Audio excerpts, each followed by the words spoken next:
I'll give you an example. The United States is spending nearly $900 million every day. Meanwhile, the war is costing Israel about $3 billion per week.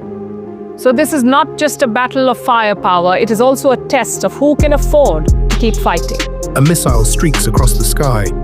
An interceptor rises to counter it. And in seconds, millions of dollars disappear in a flash.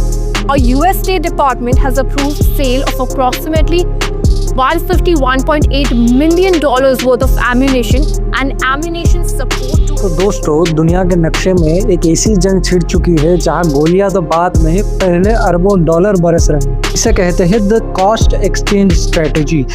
One Shahid 136 kamikaze drone, that's a suicide drone, reportedly costs about $35,000 to make. Compare that to the cost of the interceptor missiles used to take out these drones. Each interceptor can reportedly cost anywhere between $500,000 to $4 million. Iran का एक सस्ता सा drone, उसे रोकने के लिए Israel की करोड़ों की मिसाइल। लेकिन मार्च 2026 की ताजा रिपोर्ट्स कोई और ही कहानी सुना रही हैं। There missile factories are Iran का दिमाग भी काट दिया है। ईरान का अभेद किला अब मलबे में कन्वर्ट हो रहा है और ईरान धीरे धीरे अपनी हार को स्वीकार कर रहा है, या ये किसी बड़े तूफान की खामोशी है।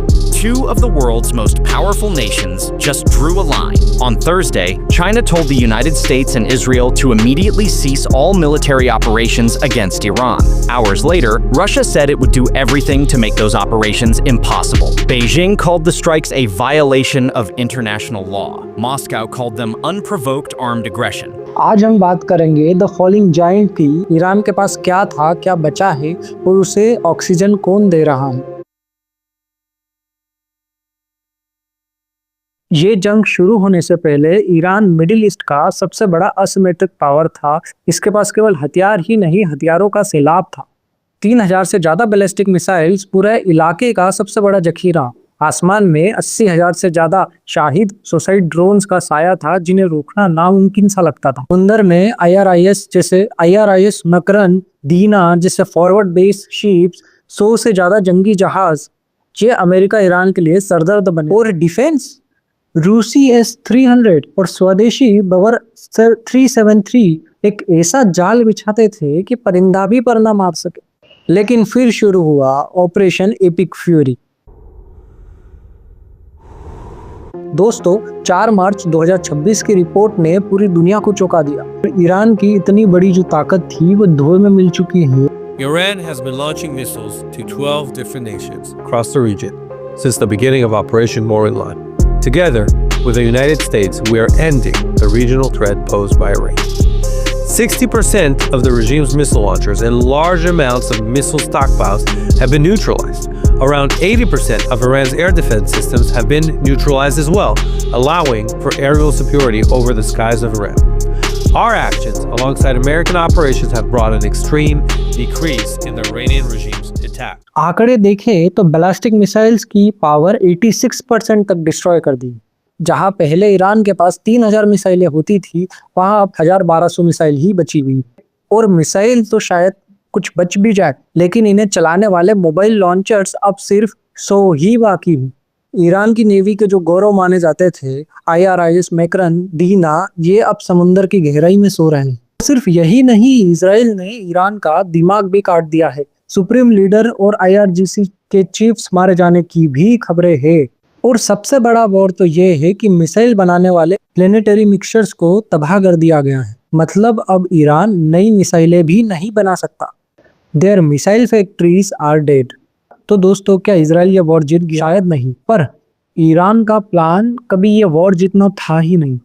Iran America versus America plus Israel से कम्पीट नहीं कर सकता। अमेरिका एक सुपर पावर है और ईरान एक छोटा सा देश है। इन दोनों की मिलिट्री आपस में कंपेयर नहीं करी जा सकती। तो फिर ईरान इतना लड़ क्यों रहा है? ईरान का प्लान है बर्बाद करना, जीतना नहीं। इसको ऐसा समझो कि सिर्फ 5500 मिसाइल की एक लहर रोकने के लिए इजराइल अमेरिका ने $1.5 बिलियन का इंटरसेप्टर्स खर्च कर दिया है। बहरीन में अमेरिका का बेस, तेल अवीव की गलियां, या फिर हाइफा का पेट्रोकेमिकल कॉम्प्लेक्स। ईरान के घाव गहरे हैं। सोचिए, करोड़ों की मिसाइल एक कोड़ियों के ड्रोन को मारने जा रही। भले ही इजराइल का आयरन डोम 99% तक कामयाब रहा, पर जो 1% का लीकेज हुआ उससे 24 इजरायली और 6 अमेरिकी सैनिक मारे जा चुके हैं। ईरान ये वॉर जीतना नहीं चाह रहा है, ये बस दुनिया की जेबें खाली करना चाह रहा है। दोस्तों, तो अब सवाल ये है कि जब घर में फैक्ट्रियां बंद हो गई है तो ईरान लड़ कैसे रहा है? उसका जवाब है the Crick axis, China, Russia and north Korea. चीन गुपचुप तरीके से वो मिक्सचर सप्लाई कर रहा है जिससे वो मिसाइल दोबारा बना सके। रूस ने 495 मिलियन यूरोस की डील करके अपनी घातक मिसाइल वर्बा ईरान भेज दी, जो कि इजरायली फाइटर जेट्स को गिराने में मदद करेगी। नॉर्थ कोरिया के किम जोंग की टनल बोरिंग टेक्निक से ईरान के पिकेक्स माउंटेन में एक पाताल लोक जैसा बेस बना रहा है ईरान, तो जहाँ पे इजरायली मिसाइलों का पहुंचना नामुमकिन है।